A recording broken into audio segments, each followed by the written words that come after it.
The 129th Constitutional Amendment Bill 2024, introduced in Lok Sabha, empowers the Election Commission of India to conduct elections to Lok Sabha and all state assemblies simultaneously. The Union Territories Laws Amendment Bill 2024 extends the same provision to all union territories within assembly. Several committees in the past have observed that the current election process has issues like significant expenditure, time-consuming process, and prolonged application of the Model Code of Conduct, which delays developmental activities.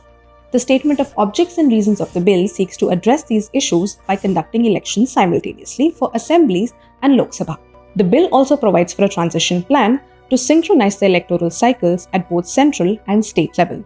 This would involve setting a specific date to align the beginning of the Lok Sabha term and that of the state assemblies.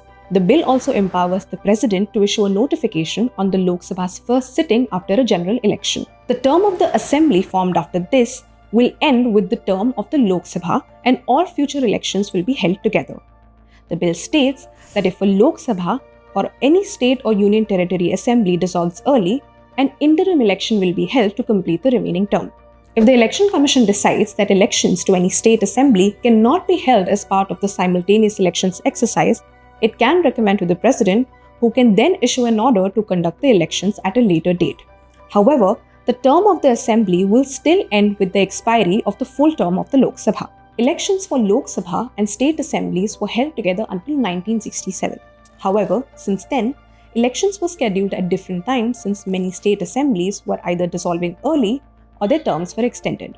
Since then, the elections for Lok Sabha and state assemblies were scheduled at different dates. The bill has been referred to a joint parliamentary committee which is expected to table its report in the upcoming monsoon session.